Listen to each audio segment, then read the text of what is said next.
Hey, good evening, everybody. I'm David Taylor here, one of the editors and partners at Tortoise. As you can see over my shoulder, I'm in a state of grace in our new office on my own. But I hope you feel like you can be part of the evening by osmosis and by proxy. So, yeah, civilized disagreement is the order of the evening, just so much like last evening. And we have got, as you know, the question in front of us tonight, Trump v. Biden, who won the first debate? There are other questions. Did that really just happen? Is another one I think we should be trying to grapple with tonight. We've got three excellent guests with us tonight to try and pick our way through it. We've got Lauren Gambino, who's a former colleague of mine at Guardian US, who is in DC and covered the debate last evening. Greg Swenson, who is in London and is part of Republicans overseas, has a glittering global banking career behind him, and Phil Collins, New Statesman contributing editor, also writer-in-chief at New Enterprise, The Draft. And Phil, you'll know, I hope, was also a speechwriter to Tony Blair. So if we're looking for, yeah, but what would they really mean, subtext, then Phil's a pretty good guy to go to. So we're just going to do something a little bit different tonight because we've got a lot of clips from the debate. So we've got about half a dozen clips from the 6 sections of the debate to go through, and then I'm hoping that we'll just bounce off those and use them as our frame for the night. If you did stay up, you're probably regretting it. If you've seen some clips, you must be wondering what on earth happened. If you haven't seen anything, spoiler alert, the reviews are in, and I mean, they're not good. Let me tell you, Washington Post called it a shout fest and an insult to the public. Axios said it was mostly headache inducing. Politico said, do we have to do that 2 more times? Breitbart, which normally has a strong stomach, called it a food fight. And CNN, Dana Bash, who's like one of the sort of great reporters on the Hill and a very sort of sober and serious journalist, called it on air a shit show. So apologies for that, but she probably wasn't far wrong. So anyway, let's jump in, hold your breath, hold your nerve, and Sam, if you could, play the first clip for us.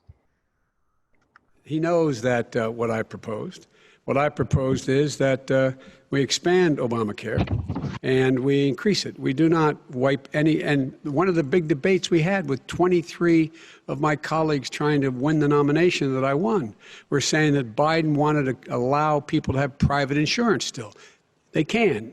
They do. They will under my proposal. It's not what you've said, and it's not what your party has said. That is simply your party a lie. Doesn't say it. Your party wants to go socialist medicine. My party is and me. Socialist right healthcare. now, I am and the they're going to dominate Party. you, Joe. You know that. I am the Democratic Party right now.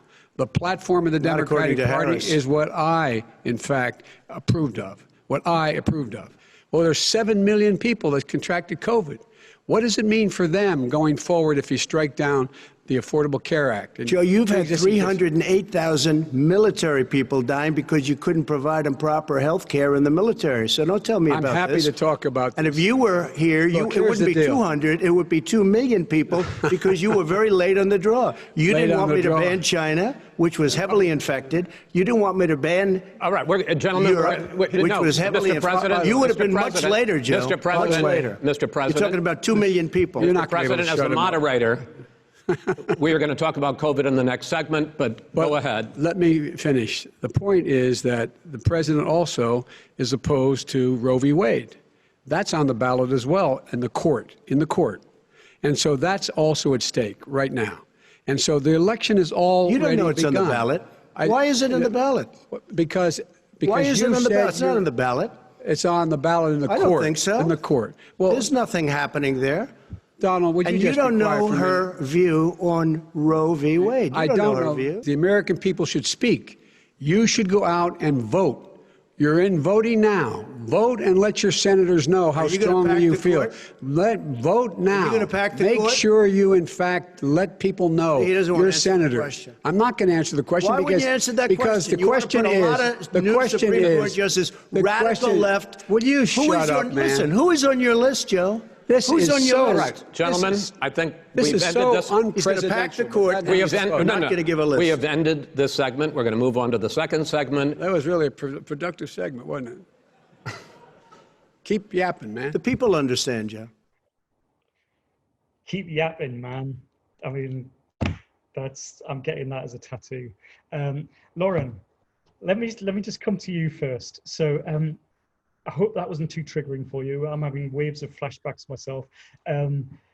What's the strategy straight out the gate, Lauren, as far as you're concerned?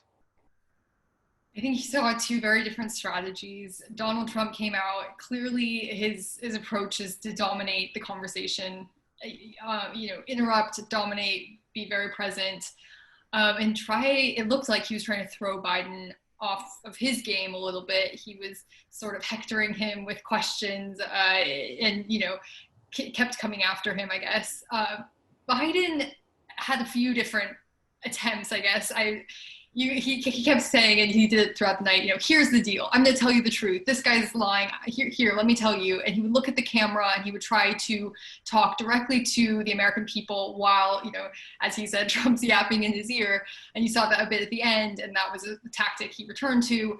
But he also lost his patience a little bit. Not in the way we've seen. Joe Biden has a temper. That is true, and that is something that he was prepared to try to keep in check. He knew attacks were coming, and so we saw throughout the debate that Joe Biden did try to keep his cool.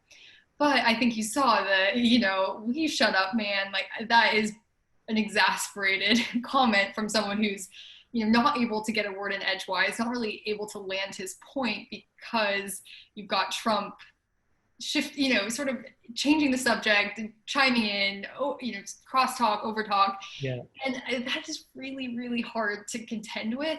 I obviously, the Biden campaign watched his debates with Hillary Clinton.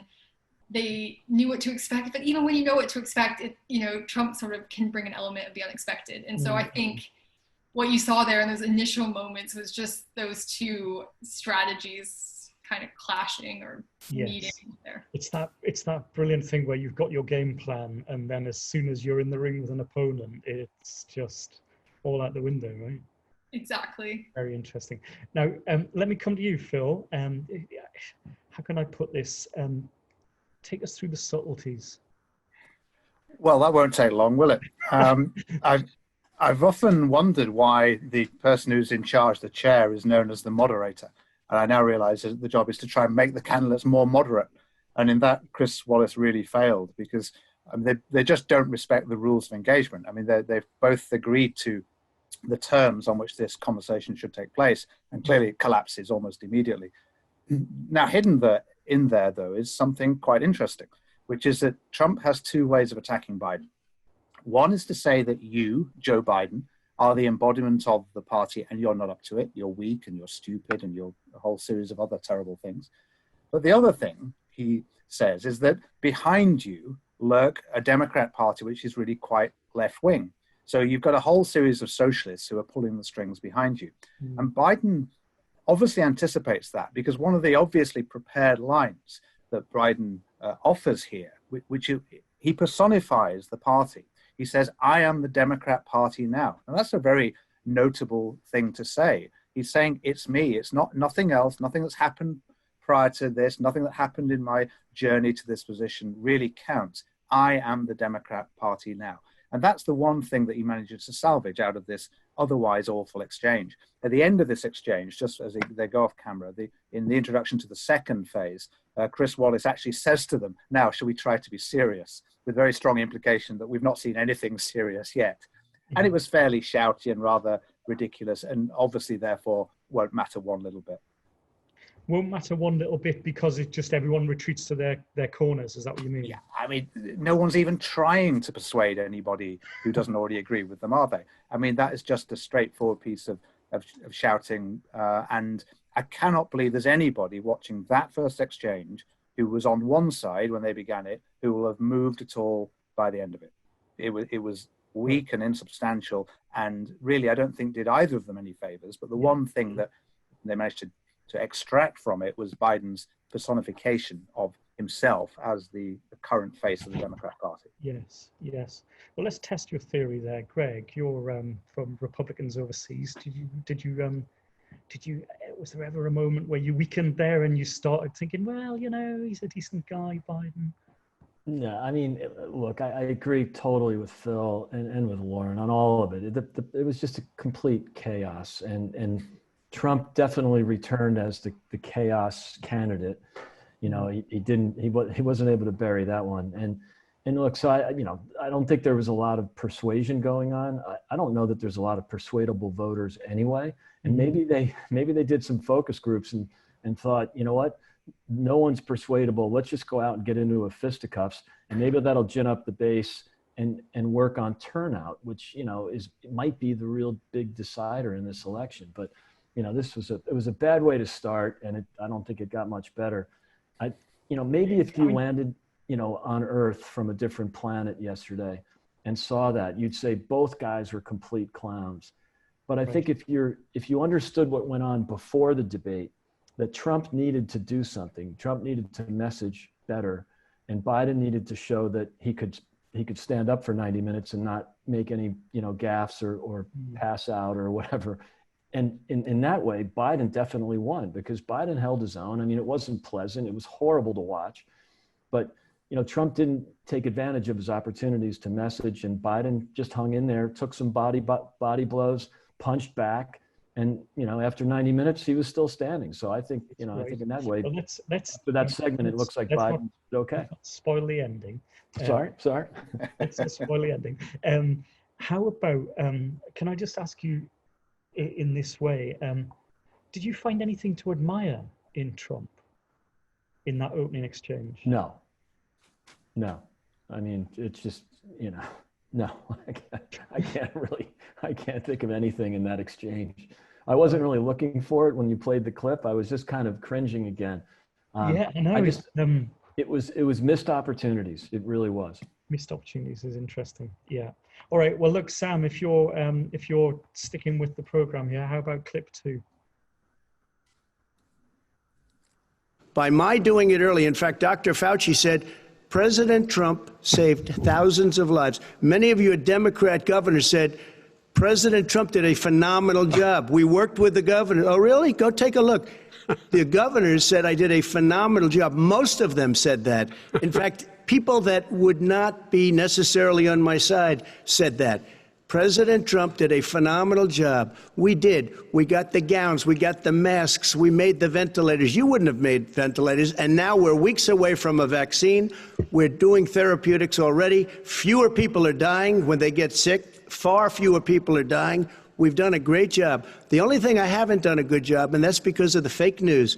No matter what you say to them, they give you bad press on it. It's just fake news. They give you good press. They give me bad press, because that's the way it is, unfortunately. But let me just tell you something. I don't care. I've gotten used to it. But I'll tell you, Joe, you could never have done the job that we did. You don't have it in your blood. You could have never done that job. I know how to do the job. I know how to get the job Well, you done. didn't do very well in swine flu. H1N1, you were a disaster. Your own chief of staff said you were a disaster. 14,000 people died, not 200,000. There was no economic recession. Sir, you made a there was no recession. You made a point. Let him answer. And there was we didn't shut down the economy. This is his economy he's shut down. The reason it's shut down is because, look, you folks at home, how many of you got up this morning and had an empty chair at the kitchen table because someone died of COVID? How many of you were in a situation where you lost your mom or dad and you couldn't even speak to them? You had a nurse holding a phone up so you could, in fact, say goodbye. You would have lost far more people. Far more people. You would have been. And by the way, his own CDC director says we could lose as many as another 200,000 people between now and the end of the year. And he said, if we just wear a mask, we can save half those numbers. Just a mask. And by the way, in terms of the whole notion of a vaccine, we're for a vaccine, but I don't trust him at all, nor do you. I know you don't. What we trust is a scientist. So, Greg, I'll come straight back to you. Has he done a great job on COVID? How do you Yeah. feel about his performance? Look, I thought that was a better segment for sure, because, and it started out better. Then he descended into sort of insulting Vice President Biden, which I thought was a mistake. But that's his game. So I mean, I don't think he can stop doing that. But look, one of the opportunities that I talked about missing, one of those opportunities was to actually message what he did on COVID, not what the press said he did, not what the press said he said, but what he actually accomplished. And if you look at that, it's very similar to the Biden plan, or the so-called Biden plan. So he started out okay. He talked about deliverables, on masks and ventilators, and but what he should have done is mention the Defense Production Act. He should have mentioned deregulating the pharmaceutical process to get to a vaccine faster. Those are good things. And so he actually has done good things. And bringing a little perspective into it would have been better too. I don't think it's honest for the vice president or any of the president's critics to say that, he killed 200,000 people. A little perspective would have been good, but he started out and then he just kind of got sucked into the insults a little bit. And, of course, Biden is going to pitch empathy. That was his favorite word during the DNC. I don't think that that's important as much as he thinks for voters. I mean, he had empathy for people who lost loved ones, and that's completely legit. But he failed to mention the job losses and small business owners who were destroyed in this whole thing. And it's a little unfair also to say, Trump shut the economy down. I mean, you can't really have your cake and eat it too. You can't shut the economy down and then blame the president for shutting it down. So that's a little bit of a conflict. But I think, again, the president started out okay with trying to message on what he's done and what he's accomplished, but it just descended into chaos again. Right. And Lauren, you've been obviously reporting on this from DC. What's the perspective that you would give to that declarative thing from Trump, where he says, I've been doing a great job, and it's just the fake news doesn't give me any credit?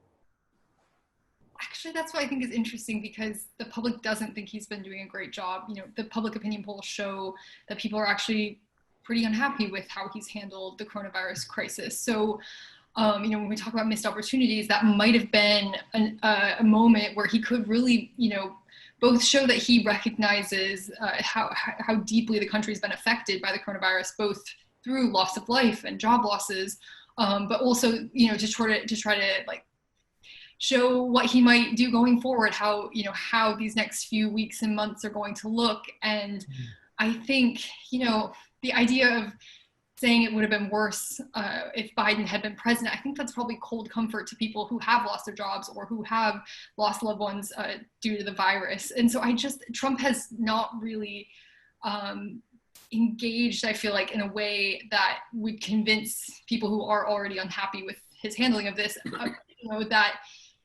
that both he's sort of got a plan going forward, because so far his plan is consistent of a vaccine, which, some of his experts say is probably, is going to be fast, but maybe not as fast as he's saying it will be. And so I think, I just don't know. To me, the idea of attacking Biden, saying it would have been worse had Biden been president, probably, isn't the best way to handle that criticism. And it's something I think he does have to engage with, because that seems to be the big holdup. When you look at polls, the sort of anger over how he's handled it. That's certainly true, that the polls have been rather stable in amongst all of this absolute madness all around us. Phil, I think later in that section, he had the sort of dramatic reveal of the mask from the pocket, and he said, "I'm not fighting masks." And I wondered, that little bit of drama, juxtaposed with Biden, the sort of earnest direct to camera stuff that he did, which one works? Do either of them work? Well, it's very interesting you use the word drama, because what Trump is playing is a character, and any persuasive speaker, and Trump is a persuasive speaker, whether we like him or not, has a character. And one of Trump's virtues as a speaker is that he's always in character. He's always very President Trump-like. And he was there again. I mean, one of his routines is that he always has a parade of sometimes fictional enemies that he can wheel on stage to blame and castigate for everything that's going wrong. So in this case, his character sketch is, well, I was great and you would be awful. Or even where I wasn't great, you would be worse. And then there's a series of other villains who he wields here. So there's the fake news, there's the Democrat Party. Even at one point, he turns on the moderator, Chris Wallace. And then there's the election itself, which is corrupt. So he's constantly referring back to enemies. And that's one of the ways he does it. But he's always very, very much himself whilst he's doing that. But I agree here with what Greg said. I think it's a mistake to stay in character quite like that, because he's at his best in this whole debate. And I think we'll probably see an example of this later too, when actually he descends from his lofty character and starts to argue his case. And any incumbent president, no matter how much they want to change the rules as President Trump does, is running to some extent on their time in office. They have done certain things and not done others, and they have to defend their time in office. And there's always something to be said for what you've done. And though I think he's found the coronavirus incredibly difficult and responded slowly and has said some inopportune things, nevertheless, he has a case to make, and he begins to make it. And he then gets waylaid into another series of insults. And it's whilst he's making his own case that you start to think you're starting to be persuasive here. You're starting to at least put a case which is defensible. And he then can't help himself because he is such an authentic character. I always think Trump is the perfect warning to any corporate types who think being authentic is necessarily a good thing. President Trump is a deeply authentic speaker. He's always like that. That's what he's really like. And it's one of his strengths when things are going well, but it's also a weakness. And I think you saw in that clip how it's a real problem when he's got something to say, but he gets distracted from his own argument because he can't resist having a crack at Joe Biden. Can I just in a few seconds, just tell me, is that earnest, let me tell you, address to the nation stuff that Biden was doing quite a lot? Does it work? Well, I think it probably works with people who already think it. So I think, he's appealing to you. I know you think this already. He even said that at one point, didn't he? So he's enlisting the constituency who are already with him, I think. Yeah. I'm not sure. It probably irritates as many people as it wins over. Yeah, it's so interesting. You land it there. I think that they're both doing the same thing in different ways. The Trump gathering all those enemies, real and imagined, around him is a rallying point for his base, and then I know we're in this together stuff from Biden. Yeah, I can see we're going to run out of road super quick here. Let's hit number 3. And start to go for it. They had the slowest recovery economic recovery since 1929. It was the slowest recovery. Also, they took over something that was down here. All you had to do is turn on the lights and you pick up a lot. But they had the slowest economic recovery since 1929. Let me tell you about the stock market. When the stock market goes up, that means jobs. It also means 401ks. If you got in, if you ever became president with your ideas, you want to terminate my taxes, I'll tell you what, you'll lose half of the companies that have poured in here will leave, and plenty of companies that are already here, they'll leave for other places. They will leave, and you will have a depression, the likes of which you've never seen. Look, we inherited the worst recession short of a depression in American history. I was asked to bring it back. We were able to have an economic recovery that created the jobs you're talking about. We handed him a booming economy. He blew it. It wasn't booming. He blew it. It wasn't booming. It was the weakest recovery since 1929. Is it fair to say he blew it when fact, when there was record low unemployment before COVID? Yeah, but because what he did, even before COVID, manufacturing went in the hole. Manufacturing went in the hole. Excuse me, Chris. Wait. Number 2. Chris. Number 3. They said it would take. No, you're number 2. No. Chris. They said it would take a miracle to bring back manufacturing. I brought back 700,000 jobs. They brought back nothing. They gave up on manufacturing. Part of my standard fare. I'm the guy that brought back the automobile industry. All right, let him. We brought back, I was asked to bring back Chrysler and General Motors. We brought them back right here in the state of Ohio and Michigan. He blew it. They're gone. He blew it. And in fact, they're going. Ohio had the best year it's ever had last year. Michigan had the best year they've ever had. That is not Many true. car companies came in from Germany, from Japan, went to Michigan, went to Ohio. They're not having And they didn't come in with you. Mr. Vice President, go ahead. Look, the tax code that made him, put him in a position that he pays less tax than a school teacher makes on the money a school teacher makes is because of him he says he's smart because he can take advantage of the tax code. And he does take advantage of the tax code. That's why I'm going to eliminate the Trump tax cuts. And I'm going to eliminate those tax cuts and make sure that we invest in the people who, in fact, need the help. People out there need help. But why didn't you do it over the last 25 years? Because you weren't president. Because you weren't president screwing things up. You were a senator. And You're by the way, worst you were president America has ever had. Hey, Come Joe, on. I mean, Lauren, I think the first impression that everyone comes away with from last night is this, pugilistic Trump kind of on the front foot, jabbing away and stopping his opponent getting anything sort of a rhythm going. But actually, the insults are piling up, aren't they? We're into the third bit. The insults from Biden towards Trump. I mean, you're the worst president America's ever had. He's called him by this point a liar, a clown. I mean, not very presidential, right? Absolutely. I mean, the number of insults from Biden was really surprising. And they kind of, because they're from Biden in this sort of mild demeanor, they sort of just almost flew by. And, like if you had said that in a traditional debate, I think the moderator would have stopped and said, wait, we need to go back and reassess this. You just called you the worst president, in American history. And that, it didn't really stop anyone in their tracks. They just kept going. And so I think that just showed you how, I guess that was definitely a testament to how absolutely chaotic this was. I also think that clip kind of demonstrates where Biden really struggles, because his argument wasn't very clear. He was trying to make the argument that Trump wasn't, even though the economy was good when Trump first took office, that he had got manufacturing's not coming back like he promised, and the economy wasn't roaring in the ways he promised. But the way he delivered it, it kind of sounded like he was attacking him for shutting down shutting businesses down due to COVID, and Trump was able to push back on that. And so I think that just showed, a type of debate. So when Biden can't land things clearly and succinctly in a debate like this, it's really hard to make your point. Yes, indeed. Phil, I mean, what do you make of this this trading of insults at this point? I think this is the section where Biden refers to him as this clown as well.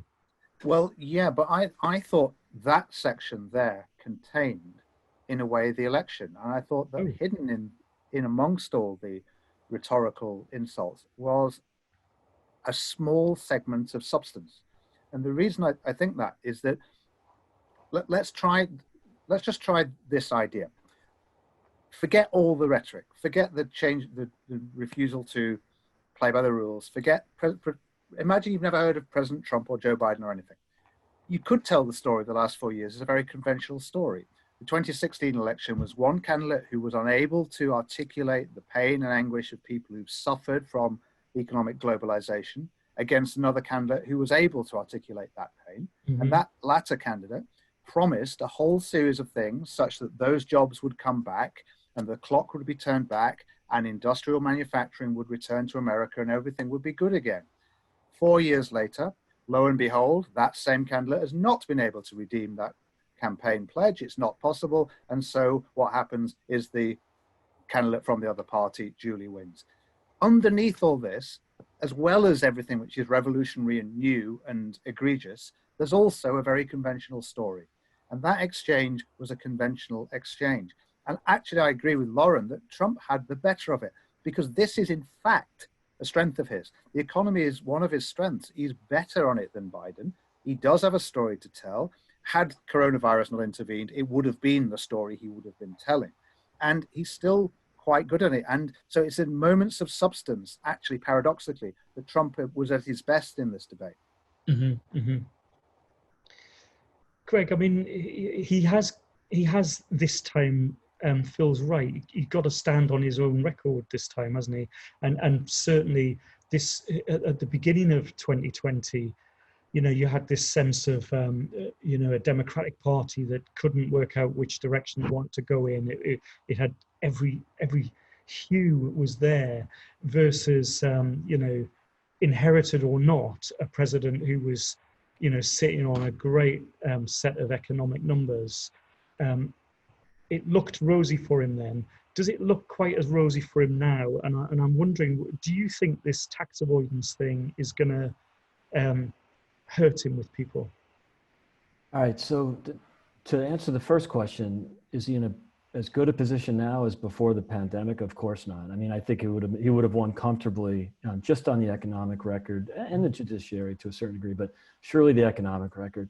And it really did work. And the funny thing is, it worked for the demographics and the identity groups that the Democrats claim as their own. And it actually worked for them. So there was massive wage growth. And I don't want to get all wonky on you because I'm an economics nerd. So I'll try not to bore you with numbers, but I can, and I will if you want me to. So I don't want everybody to leave. I'm the only idiot with a tie on, right? So that's bad enough. But I can just, without getting into it, and I'm happy to do it, it is an incredible story what he did for the economy, because it wasn't the 8 years of Obama and Biden where you had asset inflation. So the rich got richer. It was great for the 10%. The only segment of society that made money in those 8 years were the top 10%, and especially the 1%, which they like to pick on so much, because you had QE and zero interest rates. So there was financial asset inflation. If you own stocks, bonds, and property, you made a killing. Wages were flat, basically. And then in the 3 years since, wages are up 9%. In 2019 alone, they were up 6.8%. That's versus, that's $4,300 per American median. Real median income. That's versus $3,000 of wage growth in 8 years. Okay, which so is obviously not. It's phenomenal. Like if you're a fan of the working man and working woman, this is the area that he wins on. And it's a shame that he started out with it. I thought he was doing well, but then he kind of got distracted again. Yeah. So succinctly, does this tax avoidance thing hurt him? Yeah, it doesn't. Look, there's two things. There's two ways to address that. One is the optimistic way is, look, I'm a real estate developer. I take risk. I make money some years. I lose money. That's the American way. It's all good. What's important is your taxes, America. He should have done the Joe Biden thing and looked at the camera and said, it's your income I'm worried about. And it, by the way, it went up huge in the last 3 years. But it's your income I'm worried about. It's your taxes. Who's going to raise your taxes? Joe Biden. Who's going to lower them? Donald Trump. That would have been the wise response to that. But I don't think I don't think Americans care that much about that. They care about their own wallet, their own taxes. And the other way he can go negative on it is, he could talk about Joe Biden. Joe and Jill Biden did the subchapter S Corp. No shame in that. I'm fully for it. But they made $13 million. And so they ran it through a subchapter S to take advantage of that tax loophole. I think that's their right and good for them. But it is interesting how no one's really talked about it in the media, the tax loophole that the Bidens took advantage of. $13 is a nice year for a guy who's on the government payroll his whole life. Yeah. I'd just say, if you're not paying attention to the chat, Greg, somebody just said, I like Greg. I feel like you'd have a beer with him. That's great. Well, let's go have a beer then. You let me know when you want. I think he's there for you. I missed it, but that's nice. So it's nearly halftime. It's actually just past halftime. We've got someone was complaining that there weren't enough facts and stats last night. We got some facts and stats. Zav, are you with us? You got some graphics, haven't you? Yeah. Can you hear me? Yes. Perfect. What was it all about? So just going to Yeah, what was it all about? So this first graph, how important are the debates? So if we look at this graph, each black dot represents a Democratic candidate in a particular election year. And the dots actually show that the debates rarely shift the polls by very much. So since 1960, 4 Democratic candidates have increased their lead after their debates. So those are the candidates above the black line. They include Obama in 2008 and Clinton in 2016, while 8 of them have fallen back below the black line, including Al Gore in 2000. But the fact that so many dots are close to the black line suggests that there aren't actually normally massive shifts caused by the debates. And now to the topics. So there were 6 debate topics under discussion. So Supreme Court, COVID, race and violence in US cities, the economy, the records of both candidates, and the integrity of the election. And we've got some numbers on 3 of the topics. So if we go to the next slide. So this was what was called race and violence in US cities. And what you can see is just how widespread the BLM demonstrations were this summer. So they happened in all 50 states and in Washington, D.C. Although the vast majority were peaceful, there was a quite costly amount of rioting in the weeks following the killing of George Floyd. And over the course of the summer, hundreds of documented incidents where the government did use force on demonstrators. And then if we go to the next slide, so this is on COVID. And I think what has pained many people is Trump's attitude on COVID, probably best demonstrated by the Bob Woodward revelations that he deliberately played down in severity. Because even though the US does have one of the highest death rates in the world for the disease, it's broadly comparable with the UK when you look at the proportion of deaths per million. And there still are a few countries which have done much worse. And then if we go to the economy, which is the next one. So as Phil said, if it wasn't for coronavirus, the story Trump would have been telling on the economy might have been very different. And the reason Trump probably has been so keen to open things up again is because until this year, he's always been able to say that he runs a strong economy. And you can see by these 2 graphs, in his first 3 years, he created loads of jobs, millions more than most of the last few presidents. But this has been completely obliterated by the pandemic. And as Biden pointed out, if he loses in November, he'll become the first recent president to leave office, having lost jobs overall. And lastly, this is the bigger picture, kind of cribbed from 538. And this tells you why Trump needed to be so aggressive last night. So on the outside of the snake, in the darker shades, are states which each candidate is forecast to win by a large margin. And in the middle are the tighter states. And as you can see, the blue part of the snake, which represents Democratic wins, at the moment passes well beyond the 270 seats needed for victory. So at the moment, Biden is forecast to walk away with enough of the tight states to win the election. And so Trump has a lot of ground to make up. And so he's hoping to do so in the debates.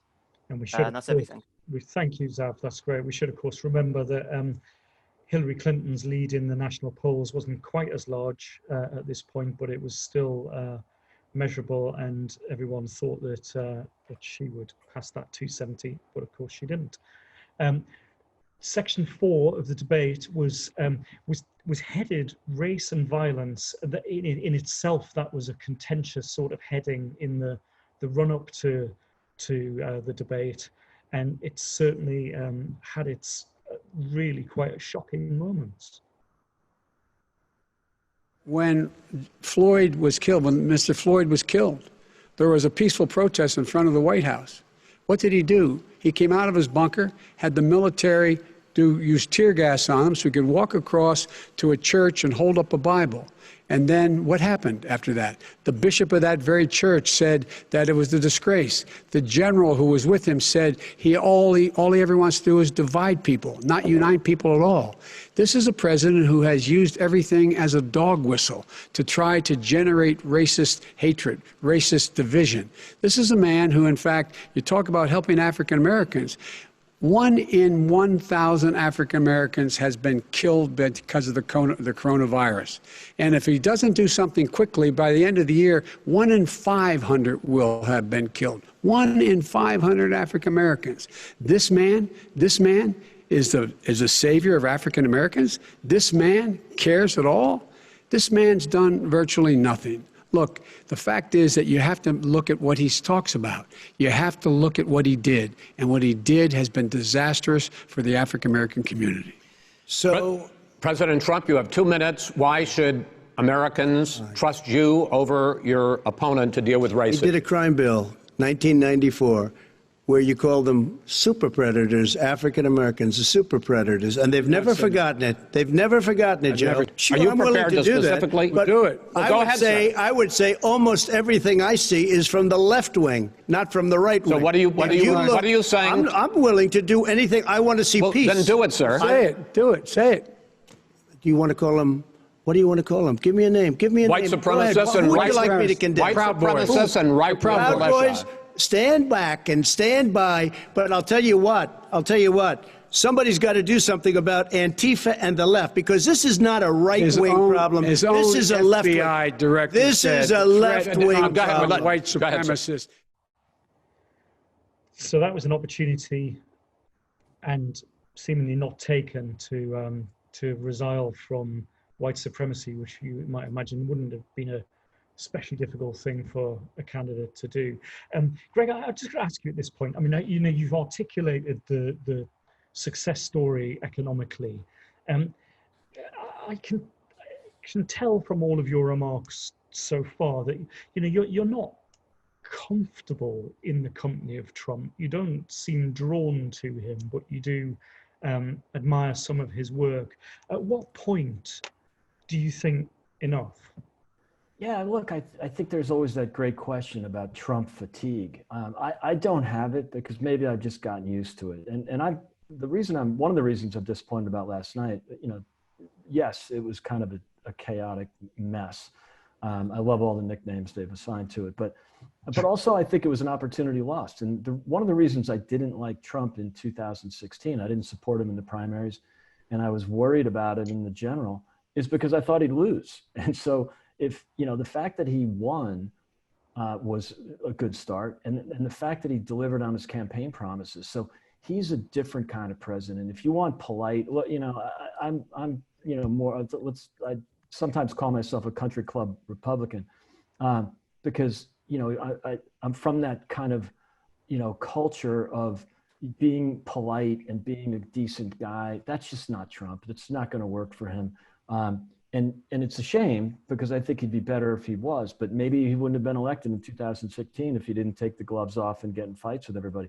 It's, to some people, it's refreshing, it's unfiltered, but you have to look at the results and the outcomes. The outcomes for African Americans, believe it or not, it's not popular to say it, but the outcomes for African Americans were phenomenal in this economic recovery. He's also thrown in prison reform, a lot of support for historically black colleges and universities.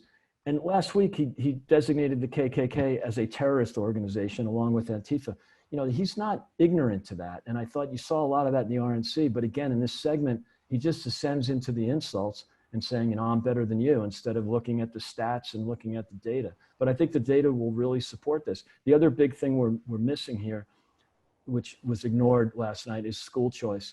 You know, the best option for African Americans and other minorities is school choice. It worked for. I think he made a big deal of it, the State of the Union, didn't he? Yeah, no, he did. And you know, look, it worked for Ron DeSantis in Florida, where 18% of black women voted for a Trump-style Republican in Florida. That's kind of inside baseball, but it's nerdly, but it's true.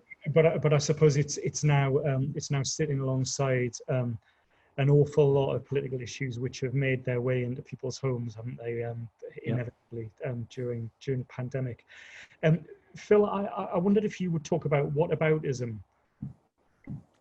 Yeah, well, I mean, this is essentially what he does. Trump is asked to condemn one side of the argument, and he refuses to engage with the question, and his standard retort is to say, yes, but what about the other side?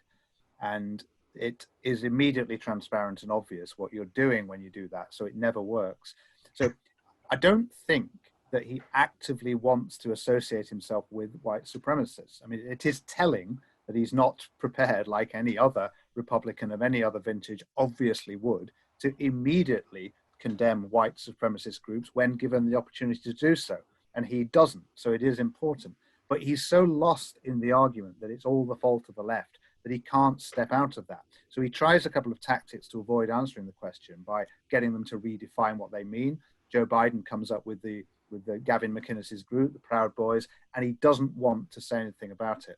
Now, here in this section is why people, those of us who are neither Americans nor Republicans, really do regard Trump as exceptional. And I don't mean that as a compliment.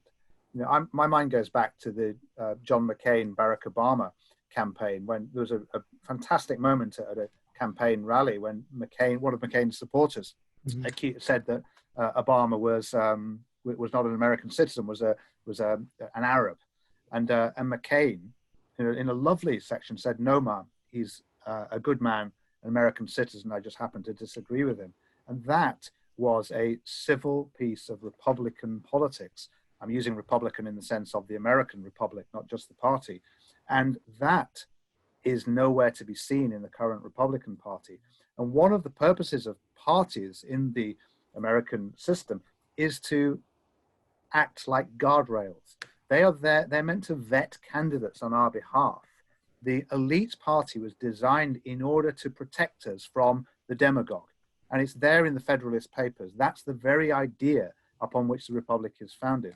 And I think the Republican Party has failed in its duty because it has not screened out Donald Trump in the way it has always screened out popular demagogues before. A very notable example being Henry Ford, the famous car manufacturer who wanted to seek the nomination and was regarded as a lunatic by the Republican high command correctly because he was a quasi-fascist and an anti-Semite.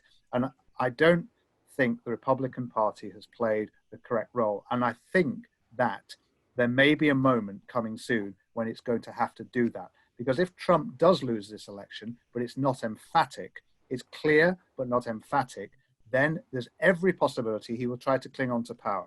He's already ceding that argument by refusing to accept that the process of the election is legitimate. And at that point, the senior people, the decent people in the Republican Party high command have to say, that's enough. It's time to go. It feels like we had Bill Kristol as one of our guests last week, and he was really making a point that there'd been a lot of moments where there could have been such an intervention by the party, but in a kind of go along to get along sort of spirit, they'd enabled, whatever you think of Trump, it's wild behavior within the context of traditional politics. I was encouraged by what Mitch McConnell said the other day. He said, no, there will be a peaceful transfer of power. He was very, very emphatic and clear about it. And I hope he is held to that. I can't resist the opportunity he's given me. I'm glad somebody's been encouraged by something that Mitch McConnell has said at some point. Lauren, you're from the John McCain state, are you not? From Arizona? Yes, I am. I actually just spent 2 weeks there as well reporting, because it's a swing state this cycle. Yes, it is, isn't it? With gun control as a big undercurrent, I think. That will be an issue there. It's a state that's been really hit hard by coronavirus. So actually, I think Trump's handling of coronavirus is what's really hurting him there in the state with suburban women, especially. We're seeing sort of this collision in the state of young Latino activists who've been really harmed by sort of anti-immigration policies in the state. Interestingly, they kind of predated Trump's rise. And then this trend that we're seeing across the country of suburban women who, I was thinking about some of them when you played that clip, because I talked to some women who want to support Donald Trump. They're Republicans. They like his policies. They believe the economy would be better served under a president like him. And it's the type of things like he did last night, not condemning white supremacy outright. It's the behavior, it's the character. And I think for some of these women, especially women, it's hard, they're listening to their kids. Some of their kids are taking part in these Black Lives Matter protests, and that kind of behavior and that kind of refusal is going to be really difficult for them to find an excuse to support Trump, I think. Just briefly tell me what the backwash has been today in the US so far on this Proud Boys moment, because I mean, they took it as an endorsement, didn't they? Immediately, we saw them celebrate this comment online, and like we were talking about earlier, there was so much said if you were watching the debate that these kind of moments whizzed by, and I think today there's been a lot more dissection. That moment, Trump obviously had this sort of Charlottesville moment. I don't think it's sort of as it hasn't hit as hard as that, but it's this opportunity, like we've said before, like the other panelists said, like no other presidential candidate would struggle to outright condemn that, and Trump sort of went back into his act, but what about Antifa? And so it is shocking, and we can't forget that is extremely shocking, especially at the moment of such tension and partisanship. And I mean, yeah, we are having like such a reckoning with race in this country, and to not stay and take a very strong stand against violence as the president of the United States is quite shocking. It's not that difficult to do, it would seem, as well. Listen, we're going to have to keep going if you've got the strength. I think, Sam, the next one. You know, one of the reasons I'll have so many judges, because President Obama and him left me 128 judges to fill. When you leave office, you don't leave any judges. That's like, you just don't do that. They left 128 openings, and if I were a member of his party, because they have a little different philosophy, I'd say if you left us 128 openings, you can't be a good president, you can't be a good vice president. But I want to thank you, because it gives us it'll probably be above that number by the end of this term. 300 judges. It's a record. Looking at both of your records, why should voters elect you president as opposed to President Trump? You have 2 minutes uninterrupted. Under this president, we become weaker, sicker, poorer, more divided, and more violent. When I was vice president, we inherited a recession. I was asked to fix it. I did. We left him a booming economy, and he caused a recession. With regard to being weaker, the fact is that I've gone head-to-head with Putin and made it clear to him we're not going to take any of his stuff. He's Putin's puppy. He still refuses to even say anything to Putin about the bounty on the heads of American soldiers. Your son got $3.5 million. And by the way, my son... Wait a minute. Mr. President, your campaign agreed to both sides would get 2-minute answers uninterrupted. Well, your side agreed to it, and why don't you observe what your campaign agreed to as a ground rule, okay, sir? He never keeps his word. Can you add back no, I'm not asking. That was a rhetorical question. Can you add back 30 seconds? Yeah, yes, okay. You may have. All right. Go ahead. So, thirdly, we're poor. The billionaires have gotten much more wealthy by a tune of over $300 to $400 billion more just since COVID. You in the home, you got less. You're in more trouble than you were before. So that was section 5, where one of the most resonant lines I thought for Trump was when he contrasted 47 months in office versus 47 years in politics, and it is a sharp line, and Biden didn't really seem to have the ready reckoner on everything that he'd achieved to come back with. I'm just going to ask my colleague Sam to go straight to the final clip if we can. President Trump, you go first. I'm urging my supporters to go into the polls and watch very carefully, because that's what has to happen. I am urging them to do it. As you know, today there was a big problem. In Philadelphia, they went to watch. They were called poll watchers, a very safe, very nice thing. They were thrown out. They weren't allowed to watch. You know why? Because bad things happen in Philadelphia, bad things. And I am urging my people. I hope it's going to be a fair election. If it's a fair election, I am 100% on board. But if I see tens of thousands of ballots being manipulated, I can't go along with that. And I'll tell you what, from a common sense, does that mean you're going to tell your people to take to the street? It means you have a fraudulent election. You're sending out 80 million ballots. They're not equipped to. These people aren't equipped to handle it. Number one. Number two, they cheat. They cheat. Hey, they found ballots in a waste paper basket 3 days ago, and they all had the name military ballots. They were military. They all had the name Trump on them. Vice President you think Biden, that's good? Vice President Biden, final question for you. Will you urge your supporters to stay calm while the vote is counted, and will you pledge not to declare victory until the election is independently certified? Yes, and here's the deal. We count the ballots, as you pointed out. Some of these ballots in some states can't even be opened until Election Day. And if there's thousands of ballots, it's going to take time to do it. And by the way, our military, they've been voting by ballots since the end of the Civil War, in effect. And that's what's going to happen. Why is it for them somehow not fraudulent? It's the same process. It's honest. No one has established at all that there is fraud related to mail-in ballots. that somehow it's a fraudulent process. It's already been established. Take a look at Carolyn Maloney's race. I asked you had an opportunity to respond. Look at Carolyn Maloney. Go ahead. They have no idea what Vice President Biden, go ahead. He has no idea what he's talking about. Here's the deal. The fact is, I will accept it, and he will too. You know why? Because once the winner is declared, after all the ballots are counted, all the votes are counted, that'll be the end of it. That'll be the end of it. And if it's me, in fact, fine. If it's not me, I'll support the outcome. That'll be the end of it. Well, we shall see, shall we? Phil, I'm going to whiz round you all three again here. What messages do you think have landed? We've seen that. Can we say the best bits?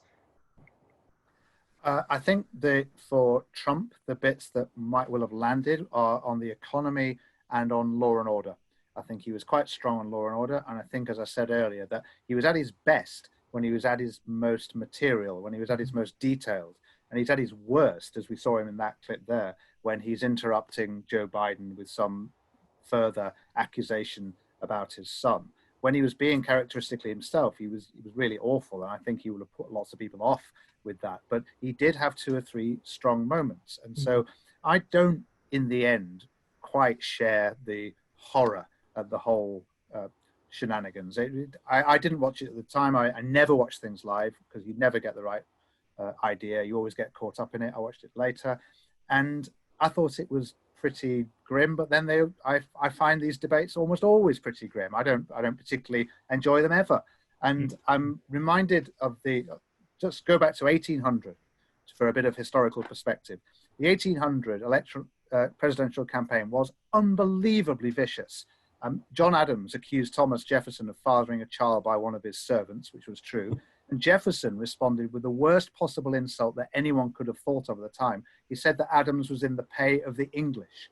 Now that's how bad it was back in those days. So the notion that politics has got uniquely worse because of President Trump, I think we just need to be careful of, because at times he verged on the edge of coherence with respect to the economy and with respect to law and order. And I thought Biden was calm and considered and largely managed to keep his temper, which was pretty much the low bar he was trying to jump over. Yeah. I just have to ask you, in a word, who won? Nobody. It was a score draw, a no score draw. On a muddy pitch on a rainy day. Late Tuesday in Stoke.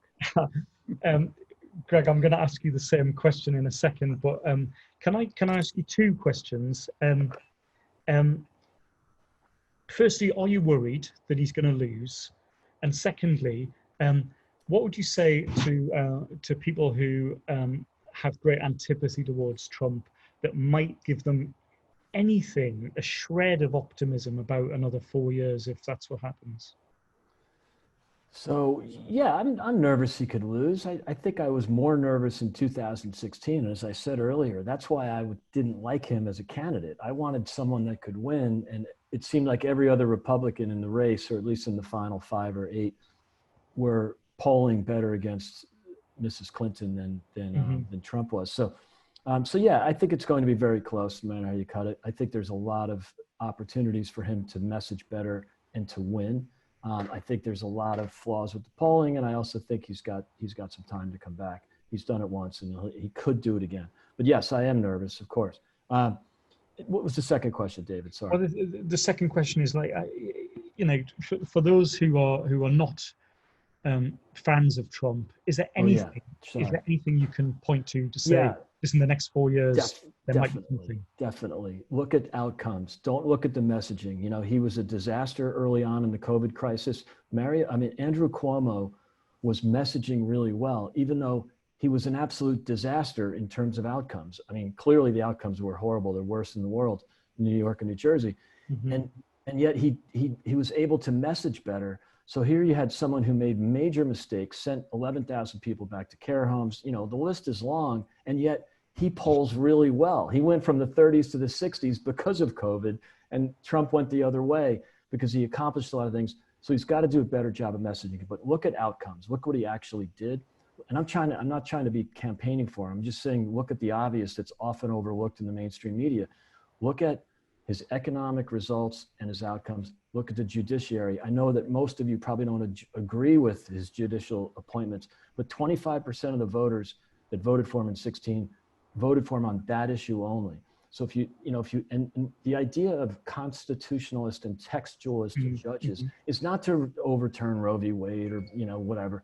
It's to push legislating back to the government, back to the Congress and the executive, not to be legislating from the bench from activist judges. So it's actually a very democratic thing. So if you love democracy and you love history, like Phil pointed out some great things, you actually want a bench, a judicial bench that pushes lawmaking back to the lawmakers, not to the judges.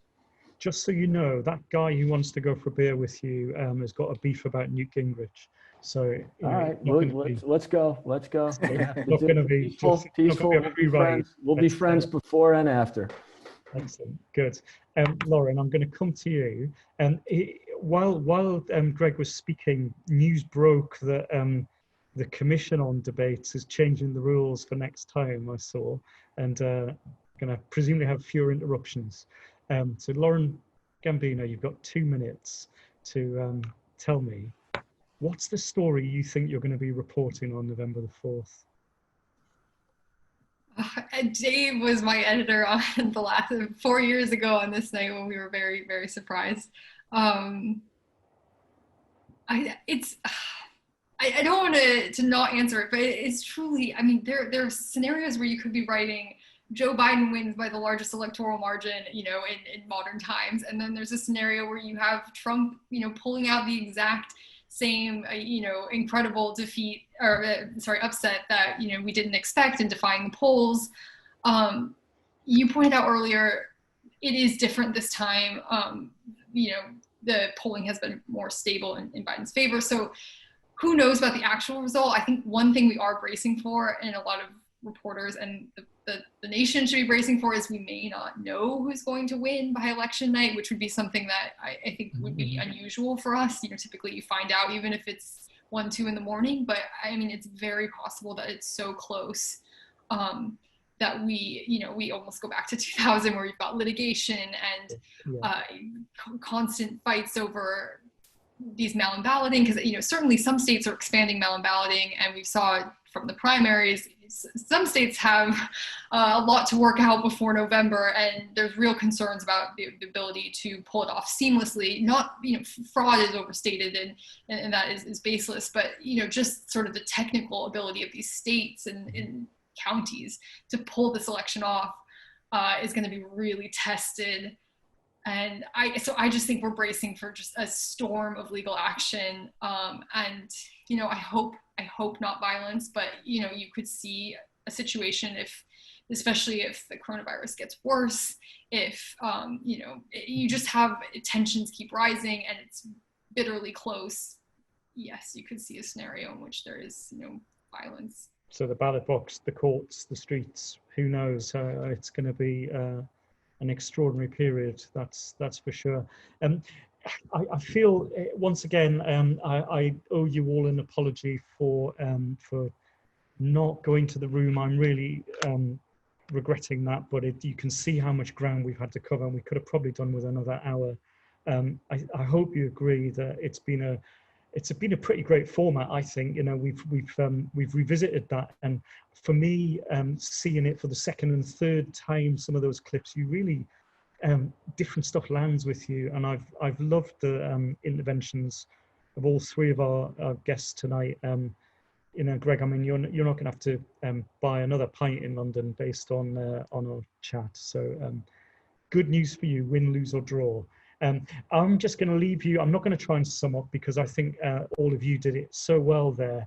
I'm just going to leave you with the thought that let's just revel, if you're sitting in Britain, in the moment that the pendulum of national political embarrassment swung back across the Atlantic for 24 hours at least, but I'm sure it'll be back our way. And I hope you'll agree that we almost lived up to that immortal description that Phil landed there, that we verged on the edge of coherence. and sometimes that's all you can hope for. Thank you so much for joining us. It's been a brilliant event from my end, and you know, God, it's only about 30 odd days to go. We shall see. Thanks again.